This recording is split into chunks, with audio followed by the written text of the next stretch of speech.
How's it going, Kings and Queens? Welcome back to another episode of King Sales, the podcast where we help you transform trauma into triumph. My name is Rex. I'm your host, and today we got a very special guest joining us. He is a Nigerian American from the Igbo tribe, and he is about to spit some game on how he got to where he's at. So without further ado, I'll allow Mr. Noah to introduce himself. Yeah, how y'all doing? My name is Noah. Like he said, I'm a Nigerian. I'm Igbo. I've been in the United States for a long time. I've been through a lot in my life, moved around a lot, went through a lot as a kid, but it helped me, it built me in a certain way, and there's certain cultural things that aided that as well, to allow me to be the man I am today. And, I just want to share a couple things with everybody. And I'm an entrepreneur. I run my own business. I'm a personal trainer, like a nutritionist and a health coach online. So I try to help as many people as I can get in shape and whether they're gaining weight, losing weight, whatever they want to do, I just try to help them out. And that's pretty much it. Hey, great introduction. Like I said, y'all, we got a great man sitting in front of us. So. I appreciate you, bro. You mentioned that when you came to the States, your family kind of moved around a lot. Like, how was that like for you, like growing up? It was tough. I mean, it was tough, man. It's only tough in the fact that the moves weren't that bad. It's just the things that came with it. Mm-hmm. You know what I mean? So, you can imagine it's a bit of a culture shock from what you're experiencing in the home compared to what's outside. Yeah, that's one level to it, and then another level to it is just imagine like you're moving social environments constantly. Like when I say I moved a lot, there was a period of time where I was moving each year. You know what I'm saying? So you can't really acclimate to an environment before you have to turn around and get up out of there. Right. So it affects you. It kind of makes you closed off. Yeah. You know what I mean? Because it's like, what's the point? Yep. Because you're just gonna dip off anyway. Yep. So after a while, it kind of has a toll on you when you get older and you're developing through your childhood, things like that. Yeah. So I mean, it definitely affected me in ways that I'm experiencing today, even still. So, it's just all part of the journey, though. Yeah, and I could definitely relate with that because, like I was telling you earlier, like my family's from Kenya. I was born here. Yeah, so, like, same.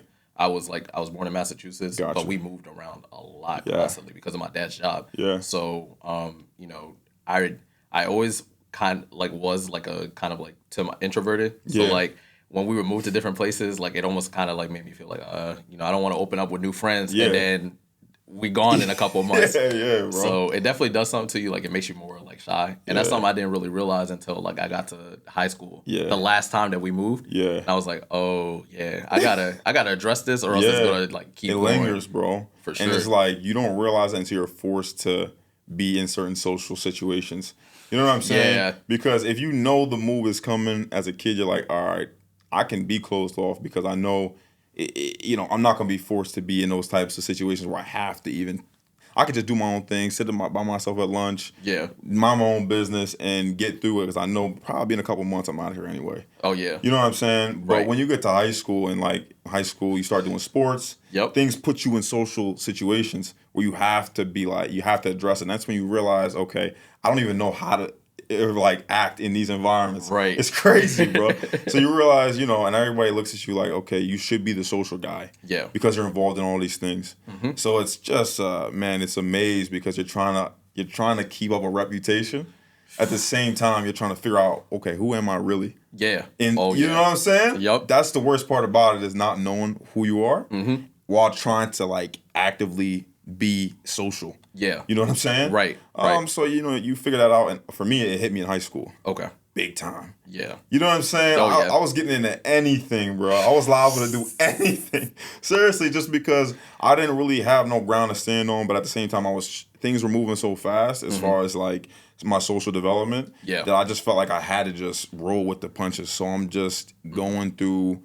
I'm doing things that I probably shouldn't have did. Right. Just for the sake of just being socially up there. Yeah. You feel me? Right. I'm picking up what you're putting down, bro. So it's, but I went to college and I kind of, that's when I felt like I isolated myself in a good way because I was purposefully doing work on myself to figure out, okay, who am I really? What do I like? What do I don't like? And what am I morally like? Where's my moral compass? Yeah. You feel me? That was a big thing for me because, as an African, like morality is a big part of the culture. Yes. Everything has to do with morality and, religious is an aspect. Religion is an aspect in that too. So it's, you have that tug of war with yourself because, I was raised a certain way. At the same time, life is happening around me. Yes, bro. So it's crazy, man. It's it is a maze, but I mean, some people get lost in it. I'm thankful that I didn't. I did for a bit, but I found my way. Yeah. You know what I mean? And that's the main key because I feel like sometimes people and that's again being real, like that's the main thing that like people miss is having the opportunity to like acknowledge what's going on with you, bro, and do the inner work. Yes, bro. The acknowledgement is everything. Yeah. Because people live in denial. Man, I was in denial. Yeah. You know what I'm saying? Because when you're faced with it, it's easier to just be like, all right, I'm just gonna do this and just deny everything else. Yeah. It's easier to do that. Yeah. Because, your life is copacetic at the time. You're trying to, like for me, it was relationships was a big trigger for me. You feel me? Yep. So like I might be talking to a woman and I'll realize a lot about what's really wrong in myself because of that relationship. Yep. And it kind of forced me to look at big picture, what exactly is going on inside, and how can I walk it back and figure out what's going on and fix it. But yeah, man, it's crazy. It's crazy. 100%. I'm glad you can relate too, because not a lot of people understand that moving aspect is it's a special dynamic that not a lot of people get. Like military kids, they get it, but your everyday person, they don't really get how it feels to like just be all over the place. Right. It affects you like in your development, like who you are, who you become. It's crazy, man. A lot of people, they deal with a lot of stuff behind closed doors, like you said, like you're in denial. Yeah. So. Or oftentimes too, like we as men. Yeah, we're prideful. That's a whole other aspect to it, bro. Why would I talk about this? Because then I feel like you're gonna judge me, or like you might use that against me. So I'm just gonna keep it to myself. Exactly. So it kind of like you build barriers up and not even realizing that you're building them up. Yeah. And then you're trapping yourself. Bro. It's crazy, bro. Man. You end up trapping yourself because your pride is like, your pride won't let you actually acknowledge it publicly. Yes. And unless you're willing to sit alone and acknowledge it privately, you'll just sit there, you'll just chain it up, let it rock out. Right. And eventually you'll be, it'll be tearing you up when you're 40. And when you're later on in life, that's what was my fear. Like, I don't want to be 30, 40 years old and I'm lashing out in relationships and things like that. And I don't know why. Yep. You know what I mean? So I was like, all right. Because I was in and out of relationships young. Yeah. When I turned 18, I wasn't really allowed to date in high school. It wasn't no dating going on for me in my household. So when I turned 18, I'm like, yo, free reign. Yeah, I'm at college, bro. Like exactly. I'm like, damn, let me dabble in this a little bit. Yep. And man, I don't know, man. I just and then the culture again. We're looking towards marriage. Yeah. Oh yeah. You feel 100%, me? bro. But at the same time, we grew up in a time where a lot of guys, they not even worried about marriage. And the cool thing to do is just to be free and do whatever you want to do. Right. You know what I'm saying? So it's so many different things in my mind. I'm like, all right.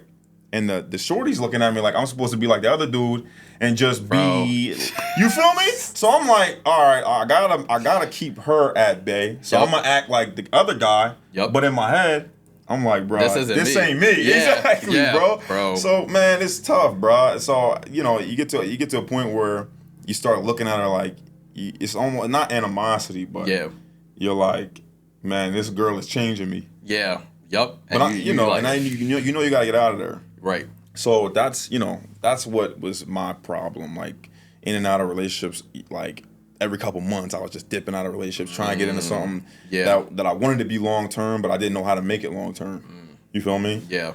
So, you take a break after a while, a couple of years, you take a break and just work on yourself, and it helps. It definitely helps tremendously. Yeah, it helps, bro. Like you said, like when you identify the patterns, like it's almost you start to be like, am I insane? Because I keep on repeating the same. It might be a different person, yes, bro, but you're doing the same script. stuff, it's and you're like, crazy. All right, hold on, wait, because this is not looking a little bit too familiar. Yes, bro, it's crazy, and a lot of times, I don't want to say you know what you're walking in, especially when you recognize the pattern. Yeah. Oh yeah. It's like it's one thing to know, okay, this is familiar. It's another thing to deny yourself Yeah. that access to it. You feel me? So it takes time. Like you might know, okay, this ain't for me. Yeah. But there's a comfortability of being in that space. Yeah. Something is keeping you there. Yeah.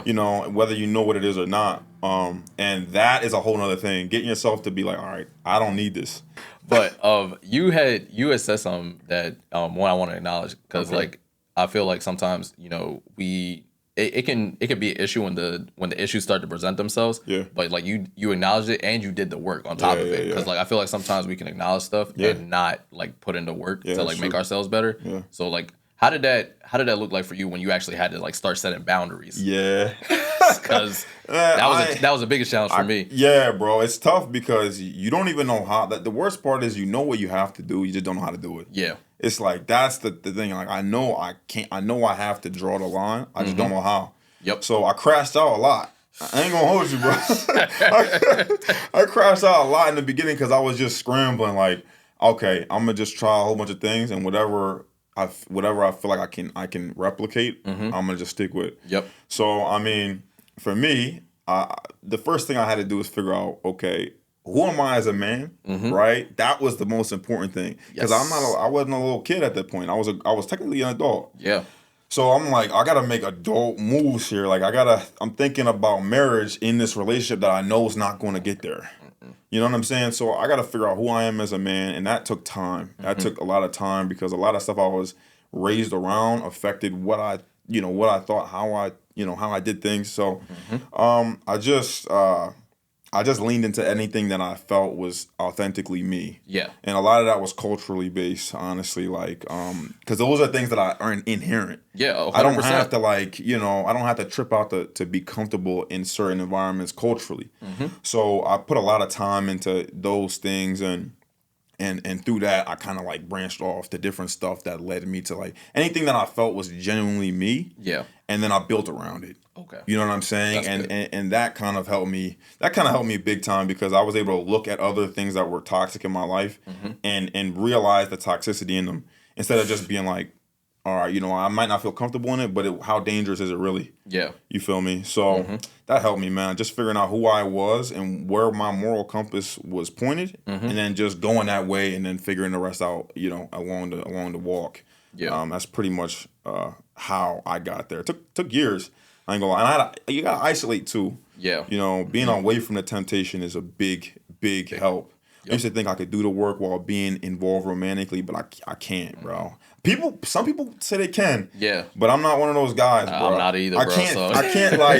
I can't think straight. Well, I can think straight, but a lot of stuff goes to factory default. Yeah. When I'm romantically involved. Yes. You know what I'm saying? So I gotta separate myself from that and then figure out, okay, what is my attraction to? It was one relationship that kind of broke the camel's back. You feel me? Yes. It was so many triggers in a relationship that I was like, bro, this can't be right. So yeah, I mean, I took that relationship. I was like, all right, I just plastered it up mentally, and I'm like, okay, what are the things here that I know are triggering me, and how can I avoid them in the future? Yeah. And I had to have like certain conversations with like people that were close to me and to try and rectify things and in myself, and it helped. Yeah. Honestly, it helped. I haven't been in a relationship in a long time, but it was needed. I had to do that. I had to do that. You can't do the work while being around the temptation. Yeah. You know what I mean? And that's a big one, bro. That's a huge piece of advice. I hope y'all are listening right now because there's some people that can, bro, and they're like people like us that like, bro, I can't. Bro. I really suck at multitasking. Yeah, so like I know I have to like focus on one thing and one thing only in order to really optimally. Yeah, so, yeah. I mean, I feel it, bro. The crazy thing is I can multitask, but it's for me like it's just when you add emotions to it, it just complicates everything, especially romantic. Like it's tricky, bro. It's tricky. I'm not gonna lie, and there's an aspect of it that's like directly women based. Yeah. You know what I mean? Just because of like my parents' dynamic when I was younger, that affected how I looked at women, like how I operated in relationships. Yep. You know what I mean? I was almost like, how do I put this? I was I don't want to say I was replicating it. I was like a yes man, almost to a fault. Yeah. Oh yeah. Even if I didn't want to do what was asked of me, I would do it anyway. Yep. Just because, even if it was uncomfortable for me, I would do it anyway. Just for the sake of keeping things, you know what I mean? And when you're with somebody who knows that they're triggering you, it's up to them to choose whether they keep doing it or not. You know what I mean? And if you're with somebody who's like, oh, if I say this or act like this and he gonna act like that, and they keep pressing those buttons, they're never gonna stop unless you put your foot down. You know what I'm saying? So that's kind of what happened. I had to like be like, all right, this is over with. I can't keep. You know what I mean? I was exhausting. Yes. You know what I'm saying? So yes. You know, you kind of open the box and look at all the angles of it, and then you're like, all right, how do I walk this back? You gotta reverse everything and walk it back, and then compartmentalize each piece, and it takes time, and it's not easy. That's why a lot of people don't do it. Oh yeah. You know what I'm saying? It's a lot easier to just be in the mess. Right. Oh yeah, and get comfortable. Yeah, because you've been doing it your whole life. Yep. So you know how to operate within the chaos. So it's a lot easier to do that than to be like, all right, I'm just gonna try and fix it. Yeah. You know, so it's a lot of different angles to it, bro. Yeah. 100%. Yeah. And so I guess my next question for you would be like, given the industry that you're in, and as you like begin to like your business began to grow and your following began to grow, bro, how were you able to like maintain that discipline and that focus? Like, okay, I'm here for a mission, not for the other stuff. Yeah, facts, bro. It was tough. It was tough, but the thing is, like, I think it was. I think a lot of it was how I was raised. Like, I wasn't raised to. Like, a lot of things we learn in high school as far as socially, you know, how we deal with women and how to, you know, how guys kind of get around. I never was involved in it. Because I isolated myself in school. I ain't going to lie. Like, I only interact with people when I had to. Right. You know what I'm saying? You were worried about being a state champ. Yeah, I was. You know what I mean? When I got my eye on something, it's hard for me to, like, spread myself out. You know what I mean? Especially socially. So, I'm a lot better with it now, but when I was in high school, it was just how yeah, exactly. You know, so yeah, that definitely it was tricky, but at the same time, I'm not the type of guy who's really I'm social, but I'm not really social. Yeah. Not a lot of people know who I am. Right. But they know me. Yeah, exactly. Exactly. You know what I mean? And I purposefully I do that on purpose. You know what I'm saying? Just because I was never really raised to just be in everybody's face, talk to everybody, and have everybody know everything about me. Right. You know what I'm saying? So that helped me, honestly. I work hard. I'm a hard worker. I'm not afraid to work. I get that from my dad, I'm sure. He loves to work. Yeah, he loves to work, man. Yes. And I mean, don't get me wrong, I love to work too, you know what I'm saying? But I'm not afraid of work. Oh yeah. And I know, I knew what I want to do. It would take work, especially in the beginning, bro. When you start your own business, you don't have really no traction. You got to do that, and then you have to do something else to pay the bills. Yep. You feel me? So a lot of times in the very beginning, bro, I was working my own job. It wasn't, my own business. It wasn't paying me enough to pay the bills. Yes. So I'm going and doing a night shift, like, warehouse job. Yep. You feel me? Because I'm a big dude. They gonna hire me. Right. I know they gonna, you feel me? It's like one of those jobs that I know I can keep without even trying. Yep. Because they know, okay, this dude's a big guy. We put him in the truck, he'll be all right. Yep. So I'm doing that for like a good year and a half, 2 years, where I'm working both. I'm juggling both. I'm working like 70 hours a week. You feel me? Man. Just trying to get my own stuff off the ground. But it's not the first time I've had to like overload myself with work to meet a goal. Right. So it's not, it's not something that I was like lost in. And then the whole social aspect, especially with women and things like that, like you gain a certain amount of attention when when a lot of eyes are on you. Yeah. You know what I'm saying? That just comes with the territory, but I'm not I'm a disciplined guy. You know what I mean? I believe that. I'm a disciplined guy, so I don't I don't spread myself around, nothing like that. I just do my own thing. I got goals in mind, and that's really it. I mean, I'm a long-term type of guy. I'm a visionary. I like to think in the long term. So if it doesn't align with like a long-term thing, I don't really put too much. Yeah, exactly. I don't really put too much into it. So okay, that's a really good perspective to have, because honestly, like I'm literally.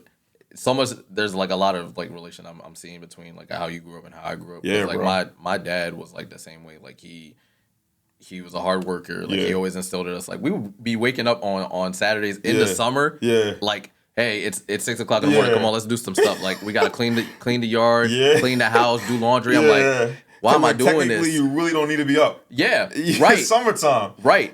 But I didn't realize how important that was until I got bro. older. Yes, bro. And then you get to college and you see other people that are like you that don't know how to clean their Yes, room, bro. don't clean up after themselves. I'm Yes. like, bro, what are you doing? It's crazy, and they have no idea what the issue is. Yeah, You know what I mean? It's just because that's like the cultural thing. I'm like, that's Yeah. part of it. Like, they instill those things. It's like they instilling the messages in other things, like around, like the picking up around the Yes. house, doing things on the days when you really could be just chilling. Some of your friends might be just chilling, sleeping until 12 noon. right. But you're up doing household things, Hustling. and it's just, hustling. And guess what? When you grow up, it's gonna be cake to do it for you. It translates It'll into the be business. natural. Exactly. Everything that you do. Yes, bro. It'll be natural for you, and you'll be sitting back wondering, why is this person over here struggling so much to keep the wheels turning? It's because they never had to growing up. Right. You know what I'm saying? So now they can only do what they know. Oh yeah. You feel me? So, it's part of it, bro. And like you say, we relate a lot.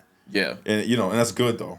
That's good For real. because it's hard to find somebody who actually relates to a lot of the stuff like you go through as a kid. So Yeah. yeah, man. And so like now that you're in this this place of like self-development and like really like just maintaining and focusing on the goal. Yeah. Like, do you ever look back and think, man, I could have did this differently, or I could have did this differently? Because like sometimes I'm a bit of a perfectionist. Yeah. So like I'll be looking back on things like, yo, I could have did this differently. Yes, like, bro. so like, do you ever have those moments? And if so, like, how do you like reel yourself back in? Yeah, I mean, I definitely do all the time. I'm not gonna lie. Sometimes I look back, I'm like, bro, I could have done this and it would have got me here, or I would have done this and it would have got me. Especially in college, man. Like, bro, sometimes I look back at my college time, I'm like, man, if I would have just made this move here or did this there, it would have been a completely different outcome. But at the end of the day, it's okay. I let myself have those moments. Oh yeah. But there's nothing really. I'm grateful though for what I've been through, because I can't take for granted what I've been through, because I learned a lot of lessons from it. Oh yeah. Every misstep I've ever done, I've learned from that. Most of them I've learned from. And you can't grow without making mistakes. Oh yeah. At the end of the day.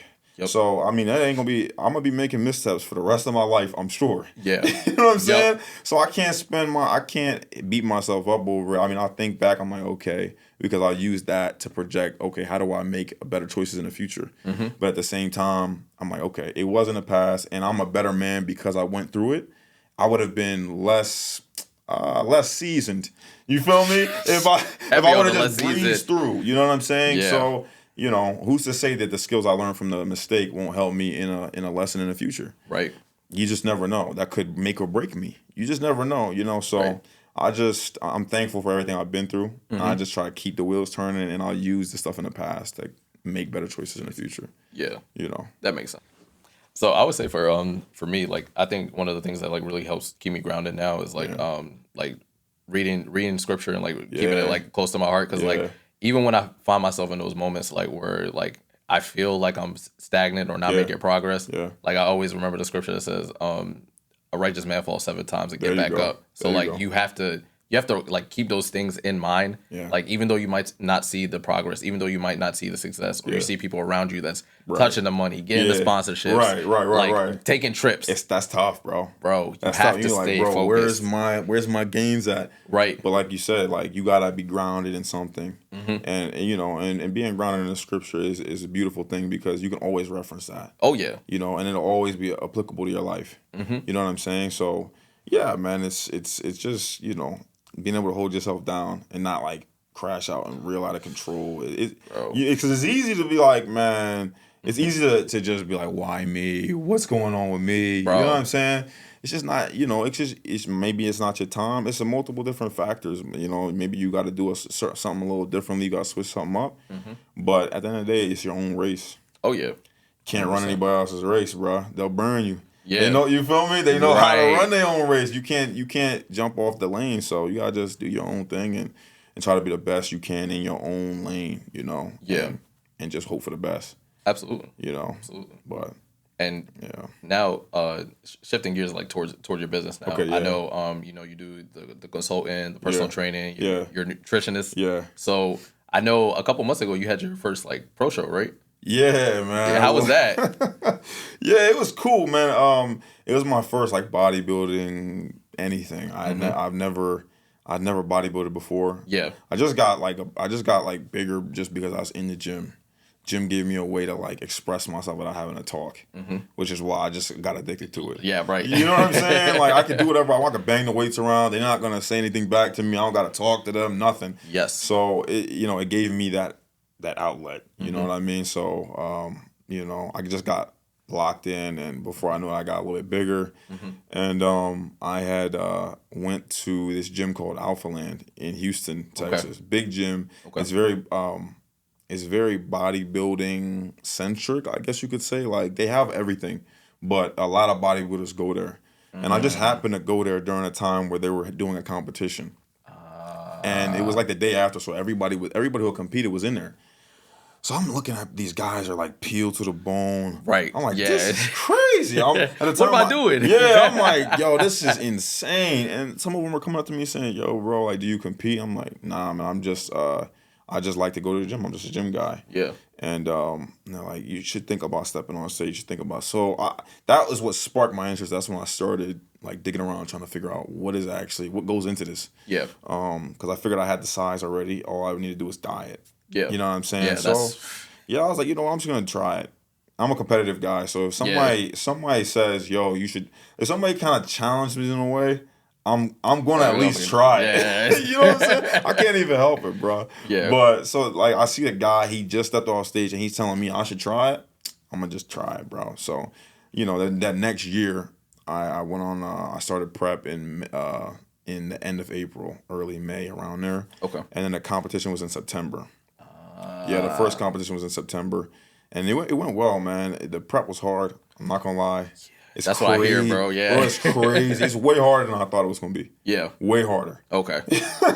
You feel me? Like, way harder, bro. It's just the last, 8 weeks are the worst. Yeah. You're starving. You still got to do everything else in life. Yes. On top of, work. Go to the gym. Yeah, bro. And then in the line of work I do, I interact with so many different personalities where I have to be, for their sake, I have to be a level-headed. I have to be like a straight line.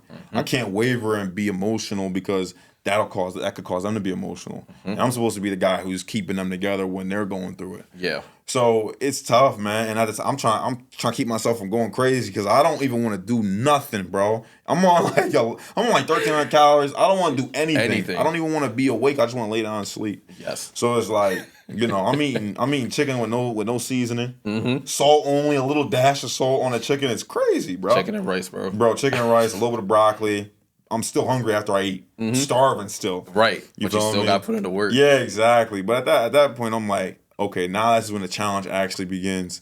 And I start battling with myself. And that's when I actually get very much into it because I just like the competition aspect of it. And it's like a self-competition. Like you're trying to keep yourself from folding. And just hold on to the finish line. Because it's easy to just be like, bro, especially when there's no flavor in anything. And then you're like, you go to the store to buy food and you're walking past donuts and cupcakes and all that. Right. I'm like, bro, I might just buy everything. But you can't let yourself fall into that trap, bro, because you could ruin the entire prep. It's 8 months. Yeah. So imagine you're in you're 4 weeks out. You don't want to throw the whole prep away. Nah. You know what I'm saying? Yeah. So you just stand locked in battling with yourself. It's a great experience though. I'm not gonna lie. It's tough, but it's if you can make it through. It's a beautiful thing to be on stage, and then you're with other people who went through the same thing as you. And they understand. So, they understand, bro. So it's it's a certain level of camaraderie there, and I've met a lot of great people that I just ran into during competition. You know what I'm saying? So it was cool, man. It was really good. I enjoyed it. Nice. Yeah, Brody. Nice. Yeah, and I feel like probably the main thing that I took away from that is because sometimes I watch C-Bum as he's doing prep for the Olympia, and I'm like, bro, how is he staying focused? Because you're right, you go from eating 3,000-4,000 calories a day, then you 8 weeks out and you gotta cut all that out. You gotta cut everything, bro. No flavor on the food. You don't even feel bro. It's a weird place to be because you don't feel like eating it, but you're starving. Yes. Yeah. It's like, bro, like you, and it's every day. You wake up, you gotta do fasted cardio before you eat anything. So you gotta go get on the treadmill, do 60 minutes. Where you're, you know what I'm saying? When you're doing cardio for 60 minutes, you haven't eaten anything for like 12 hours, and then the day, you barely ate anything the day before that. So you're already starving when you wake up. It's tough, bro. Yeah. It's tough. And then the week of the show, like you have to like even manage your water intake, Yes, right? bro. You gotta work with like water cutting. You gotta work with managing how much water you taking, because you don't want to be like bloated on stage or look puffy. You wanna have that look. You know what I'm saying? So it's tricky, man. I'm not gonna lie to you. It's tricky, bro. But it's cool though, because it's a good self battle. Yeah. You know what I'm saying? You're not competing with nobody. You're trying to just bring your best, because you don't know what anybody else looks like. Yeah. You have no idea. You have no idea who's going to the competition. You don't know what anybody looks like. So you can't really see. It's not like track where I can watch your stats. I know I got a leg up on you. I know I can cook you. Right. Because I already know what you're capable of. You feel me? You know what I'm saying? Track was like, it's like track and basketball. Like, I know the type of player you are. Yeah. Scouting report, I know what type of player you are. I know how to expose you. Track's the same way. Yeah. I know what you do. I can watch you throughout the season. I know who you are, which is... Bodybuilding is so much different because you don't know who's coming. You versus you. Yeah, you just have to do your best to bring whatever the best package you can on stage, and then hope for the best. Yeah. And then you gotta hope the judges like you. Right. You feel me? You gotta hope the judges like you, like, and like what you bring to, what you bring on the stage, and there's so many aspects to it, but you just gotta just worry about, okay, look in the mirror. How do I beat the man in the mirror the next day, the next day, the next day? Stack the days before you know it's show day, and at least you can go to sleep that night and I gave it everything I had, bro. I gave it everything I had, bro. Right. You know what I'm saying? So it's a good experience for sure. You think you'll do another one? Yeah, I think so. Okay. I gotta work on like, the judges gave me a lot of feedback on what I should do to become the best like bodybuilder I can as far as my physique. Yep. So I want to put actual time and actually work on those things, so that way I step on stage, I'm like, I don't want no questions. Yeah. Step on stage, I want to be undeniable. Noah brought his best Exactly, but I don't want to step on stage and I still have the same faults as the last time. Yeah. I want to actually be able to work on what I need to work on, and then I'll jump back out there. Okay. Yeah, brody. That makes sense. Yeah. Oh man, yo, yeah. Nah, we definitely look. You have to document it, bro. You have to make a little documentary on that. Yeah, facts, bro. I think I will next time. I think I'm gonna like keep track of the whole prep and everything, and try to put on like YouTube or something next time. Yep. Yes, sir. Yeah, because people will definitely tune in for that. Because like, I hope so. Like you said, bro. Like if you can show people the importance of like doing the self work, and showing them that it is possible, like it's. Yeah, that's draw. Yeah, exactly. That's the whole. It creates value. Yeah, exactly. That's the whole reason. Like I'm like, okay, I hope people watch this, because it actually, even if they don't bodybuild, you can use a lot of the lessons you learn from that type of stuff and apply it to your life. Yeah, honestly, because you're gonna go through a stretch where you're tested. And you're testing yourself in your personal life, exactly, not even as an athlete, nothing to do with sports at all, bro. Like nothing at all, bro. And you're the one testing yourself. You could fold and no one would even care. Yeah, because nobody cares but you. You know what I'm saying? You could give in and nothing would happen, but you would know. Yeah. So those types of battles are like, the lessons you learn from bodybuilding. Like, okay, I could eat the donut right now. Yeah. 100%. Nobody I step on stage is going to give a damn. Right. Nobody's going to care. Like, the only person that's going to affect is me. Because I know I didn't do what I needed to do. You know what I'm saying? So it's that self thing. I really enjoy that, honestly. I really like that. That's probably the only thing that's going to keep me in the game. Bro. Because I love that, like, you know what I mean? And I like going to the gym, but I do like training a different way. I'm not going to lie. Like, my favorite type of training is just, like, lifting heavy weight. And pushing yourself to the limit, right? Exactly, bro. I really like pushing my body and but bodybuilding is more of, you're working hypertrophy and you're just zeroing in on that. So you're not really banging around crazy heavy weight. You're just staying within a certain zone. Yeah. So I mean, I enjoy it, but I really miss like picking up a crazy heavy deadlift or benching crazy heavy. I really miss those things, you know what I mean? But so I try to implement like both into my training now, so I can still work on my frame and what I need to, you know what I mean, get right. Yep. But at the same time, I can enjoy my training to the fullest. You know what I'm saying? So, yeah, it's good, man. I'm in a good place as far as training goes. That's good. Yeah, I want y'all to know like how crazy this is because like I really do keep up like with the bodybuilding stuff. I might not look like a bodybuilder, but like I watch this stuff religiously. So to actually have someone that like is in the world and like actually lives it, like it's so surreal to me right now. Like bro, the fact that I'm actually talking to someone man. like I appreciate it, bro. I mean, I wouldn't say I'm like a full-fledged bodybuilder, bro. but You're doing it, bro. You're doing it. Like I appreciate that, bro. I just try to like spread my wings a little bit, see where I can excel at. yeah, Because you never for sure. know. I mean, we're still young, so we can try things out. Yeah, 100%. So yeah. You know that that saying that they say, like going back to like the track world and the basketball world, like as an athlete, like they always say, leave the sport before the sport leaves you. Yes, like, bro. Was this the transition for you going into like weightlifting after you stopped throwing? Yeah, I mean, yeah, I think so. Honestly, well, it's tricky because I was into weightlifting while I was into like throwing. Yeah. You feel me? So it was like a 2-part thing, and then.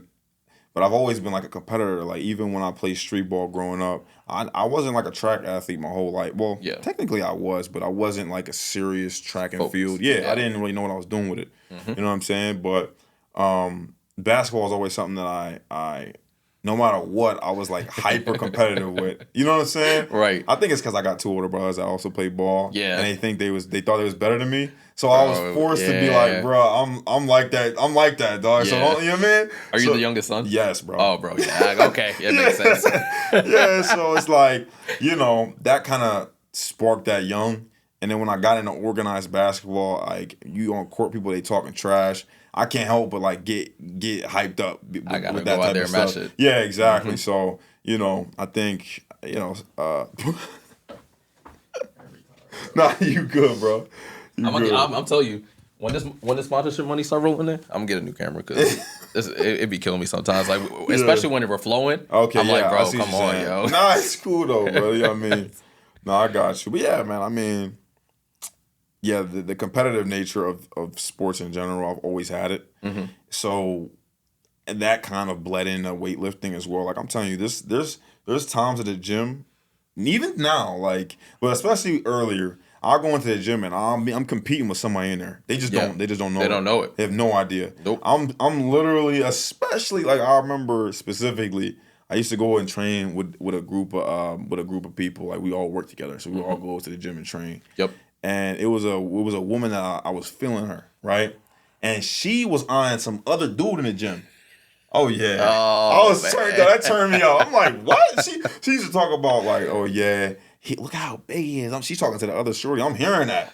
I'm like, yeah. Let me see. Hold up. I'm saying let me lock it real quick. Yeah. This dude not bigger than me. I'm like, what's going on? You know what I mean? Like, it's just like the mental. I don't know. I'm just really competitive, bro. Yeah. So when I see something like that, I'm like, okay. Now I'm trying to see how much did you lift.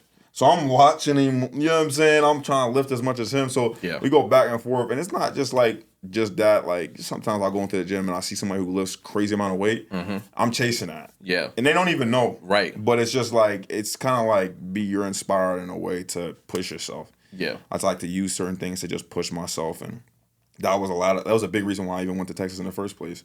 I wanted to be around people who really was working. Yeah. You know what I'm saying? I didn't want to be like the strongest dude in like the Edge Fitness or like I'm not gonna say I was the strongest dude there, but I just wanted to be around like people who was actually grinding and had the same mentality. Exactly, bro. Yes. So when I went to Texas, I kind of saw some stuff on YouTube about like the environment down there as far as like fitness goes. So I'm like, bro, I gotta get in there and just like track, bro. You're training with people who are better than you. It makes you better. Yes. You know what I'm saying? They don't even know you're training with them, but they're pacing you. Yeah. Literally, they're 100%. pacing you. So you're in there, and I'm like, all right. I will go to the gym, scope it out. I'm like, when do the strongest dudes in the gym come? And I'll figure out, okay, they all coming around a certain around a certain time. I'm gonna just come during that time. Yeah. Just so I could be around it. You know what I'm saying? Because it does push you. You feel me? So. Yeah, man. I mean, it's definitely segued into that. It just happened to be. I don't think I'm done with track though. Honestly. Yeah, bro. I be telling myself that I don't think I'm sometimes done, like, bro. Because you got time, bro. I mean, to be honest, a lot of track athletes they compete until their mid 30s, their late 30s even. Yeah. So it's like you got time. I just think that staying strong will help you in track no matter what. Yes. So that's just something that I know will I can use it in multiple different ways, and it's part of my business. So I gotta be in shape because that's kind of reflects what I know, the knowledge I have. Yep. So I gotta keep that aspect of it. At the same time, I train for strength and hypertrophy, so I know that I'll be able to use that later when I get back into track. But yeah, man, I mean, It's not done yet. Nah, it ain't done yet, bro. So you feel the same way? Yeah, I do, bro. And Yes, bro. I think for probably the biggest challenge was for me, like, again, going back to the saying, leave the sport before the sport leaves you. Yes, bro. I got to college. I had a really good cross country season, and then indoor and outdoor track, I was hurt. Okay. And then I came back around for sophomore season, made it halfway through the cross country season, got hurt again. Dang, bro. dog. So like it was constantly having to deal with the mental block of recurring injuries. Right. And I really didn't feel like the help that was around me really wasn't so helpful. Yeah, I feel you. So like I felt like I just had to stop. Yeah. So like it's kind of been a battle now with even me getting back into the gym. Yeah. Like because I'm like, all right, well, I'm gonna probably do this for 3 months and then get hurt again. I feel you. What was the was it the same injury? Oh yeah, I kept getting stress fractures. Really? Yeah, bro. Well, I was a distance runner, so yeah, that'll do it. Yep. That'll do it. That was the main thing for me. But like now, I want to get back and just make it fun, not even worry about competing. Facts, bro. I mean, and the competitiveness will come with the fun. Yeah. You know what I'm saying? But prioritize the enjoyment. Yes. Because that's the whole point. Yeah. If you don't like it, why are we doing it? What are you doing it for? Yeah, exactly. So prioritize that, and then like I would say definitely do a little bit of strength training as well on like certain areas where you get them in your shins. Yeah. Yeah, bro. Do like specific isolation movements on like the muscles that line your shin. Yep. That'll help big time. Yeah. I didn't realize how impactful tip raises were until I started doing them. I'm like, oh. Yes, bro. Whoa. I'm telling you, like that'll change your whole world, bro. Different. Because if you all that banging will cause, bro, stress fractures. Like it's almost inevitable. Like, that's a common injury for a distance runner. Oh yeah. You know what I'm saying? So I would definitely do that, just preventative measures, and then just work on the enjoyment. Like just do it for fun. Yes. And then eventually everything will just lock in and go wherever you want it to go. You know what I'm saying? That's the same type of time I'm on, to be honest. Like when I get back in the track, it'll just be for the vibes. I mean, of course I want to do good, but I'll be just training, just do it for the vibes, and then I know after getting out there, like the drive will just be there, and I'll be wanting to level it up each time. So, but getting into it, definitely just train for the vibes, train for fun. It'll spark the rest. Yeah. 100%. Yeah, Brody. Yeah, bro. I appreciate the advice because sometimes I'm telling you, I be in my head. No, I don't blame you, bro. It's tough, especially when, like you said, a lot of people think, like you said, lead the sport before the sport leads you. I think you should wait and then let the sport lead you. Yeah. You know what I'm saying? Right. I'm not going to lead the sport if I got more in the tank. That's crazy. Yeah. Because now I'm 40 years old and I'm like, damn, I should have stayed in. I could have been A, B, and C. Right. So you just never know, bro. I just say, if you love it, just ride it till the wheels fall off. Yeah. Why not? For sure. We're still young, so you can still beat your body up a little bit and go out there have fun. Yeah. You don't want to be 40 years old where you can't really move as well. You're like, damn, bro. I should have did when I was 27. Yeah, exactly, bro. That'd be the worst. Honestly, that's what I don't want to happen. So I'm just trying everything now. Yeah. While I still got the mobility and everything like that. Not to say you would even lose it at 40. 40, Who knows? right. I'm just saying when you get older. Yeah, right. You know what I'm saying? But biologically, you're just gonna. Yeah, eventually it will taper. It will taper off. Like your ability to laterally move, your ability to, you know what I'm saying? Put muscle on. Like, yes, bro. Yeah. You know what I'm saying? So especially like when life starts happening.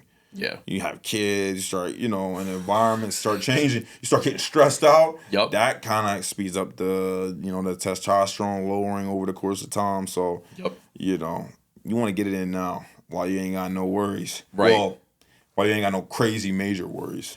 Yeah, right. No kids, no wife, no mortgage. Yeah, exactly. You got to worry about the big stuff. Yeah, exactly, bro. You know what I'm saying? I got a couple more years till I mean, who knows, man? Right. It's in God's head, man. Yeah, it's in God's head. Yeah, exactly, bro. It can happen. You can end up meeting somebody tomorrow. Right. You never know. All right, Noah. I feel like we've been making some good progress, and you've been dropping some good gems. There's this thing that I like to do now, where I like to ask people, some rapid fire questions based around them. Okay. So like, what's one of your like go to like workout playlists or workout genres? Like, do you like bounce around to different genres depending on the day, or? Nah, bro, I'm an Afrobeat guy. Okay, yeah, me every too. time, every time, bro. Like, every time. I mean, for me, I just shuffle my entire playlist. I don't have like a specific playlist. Every song I've ever added on my phone, I just shuffle it. Yeah. But it's like 98% Afrobeats. Yeah. So I'm listening to Afrobeats the entire time, bro. Okay. It just does. It just gets me right. Yeah, nah, for sure. I'm telling you, bro.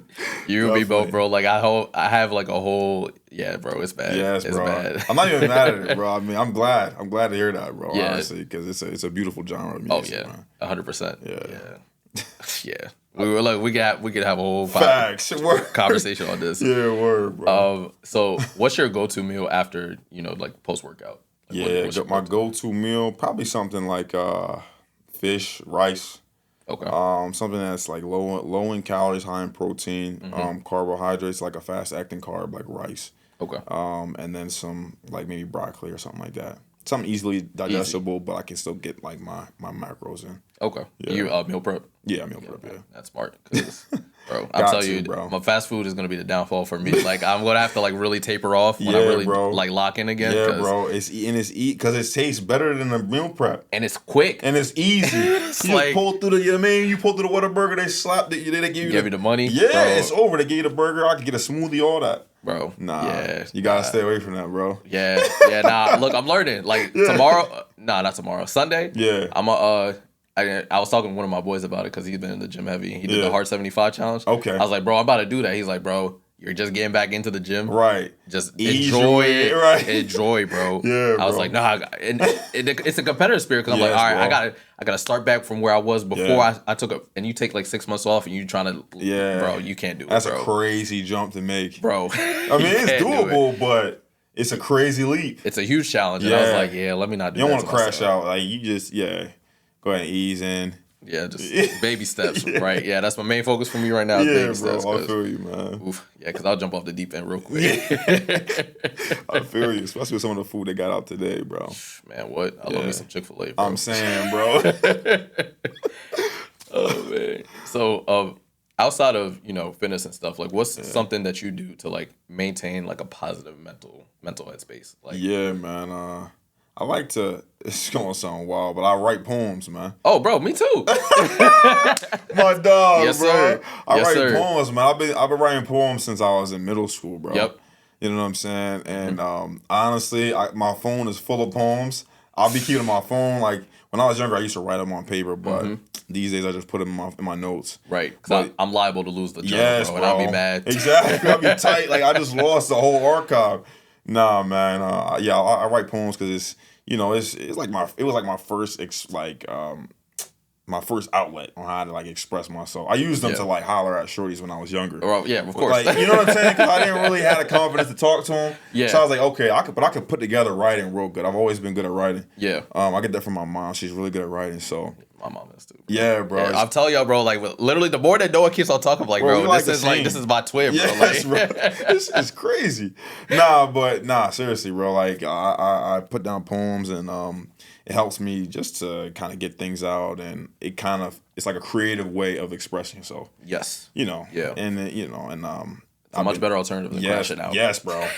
I'm telling you, you can write about crashing out. Yeah. And then you're like, I feel a lot better. Yeah, maybe I shouldn't do that, but I had to be playing in my mind. I read it back. I'm like, dang, that's kind of crazy. Let me chill out. Yeah, facts. It was never that deep. Yeah, exactly, bro. Exactly, bro. Yeah, man. So that's definitely something I turn to when I'm like not in the gym, where I'm just by myself trying to decompress or whatever. Yeah. I might write a poem or two every now and then just to kind of let it out. And yeah, buddy. Bro. Yeah. That's the way to do it. Yeah, bro. I'm happy to hear you do it. that, man. Yeah, bro. Seriously, bro. It keeps me grounded, bro. for real. Yes, man. I'm telling you, bro. Life be life.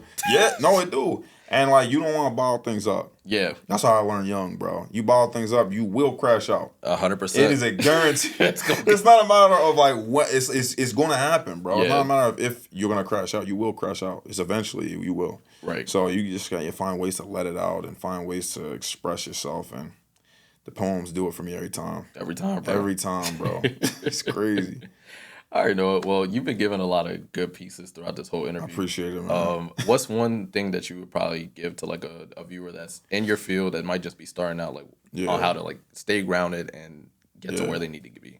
I would just say the biggest thing is, for me, I would say use your life experiences to help you make decisions in business, because it's all the same at the end of the day. It's just decision making. Yeah. You know what I'm saying? You can reference things you've been through to help you make certain decisions in business, and then just stay disciplined and stay at it. Yep. It's so easy to just be like, bro, this is not working, and you're trying to make your own way. Yeah.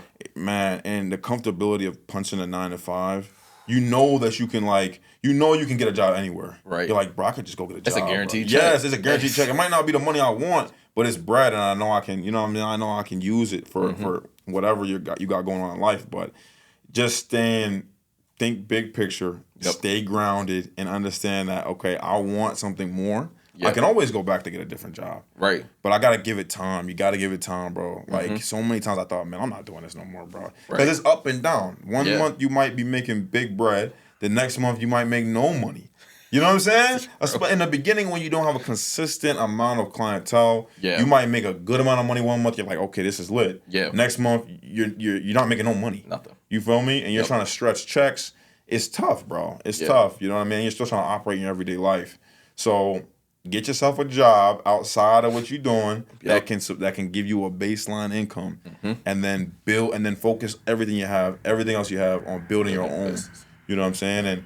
And then just ride that wave. And if you spend a couple years and it still don't work, maybe you can entertain something different. Yeah. But you got to give it time. Yep. You know what I mean? I tell people I'm on year 5 and I'm just now starting to see results. Yes, so like bro. sometimes you just got to make it to year 5 and everything else will start to line up. So. Absolutely, bro. Sometimes it takes 10 years. Yeah. There's people that have been doing their business for decades, bro. And then that 31st or that 41st year. Yep. Something blows up and then now they're lit. Yep. You feel me? But they just never gave up. That's why it's super important to do something you actually enjoy. Because after a while, you're going to be like, man, I'm not doing it. You don't even like it. Yeah. You know what I mean? You're in it for the money or whatever the case may be, or whatever money you see people making online. You're trying to get to that money too, and you don't even like what you're doing. That's not sustainable, bro. Find something you actually enjoy. That way, no matter if you're making $10,000 in a month or $100 a month, right? It doesn't matter because you actually enjoy what you're doing. Yes. And you'll be able to keep going. You know what I'm saying? So. Yes, sir. Yeah, bro. Hey, appreciate you, bro. My dog. Thank you for having me. Yo, we're gonna drop Noah's contact information in the link below so y'all can connect with him. This has been a great interview, bro. Thank you so much for coming. Nah, absolutely, bro. It was a pleasure. Again, if y'all try and connect with him, I'll drop all of his stuff. But you can find him on Instagram at Big Noah. Yeah. Yo, he'll get you right for sure. So be on the lookout for the episode. We're gonna be dropping very soon. Peace.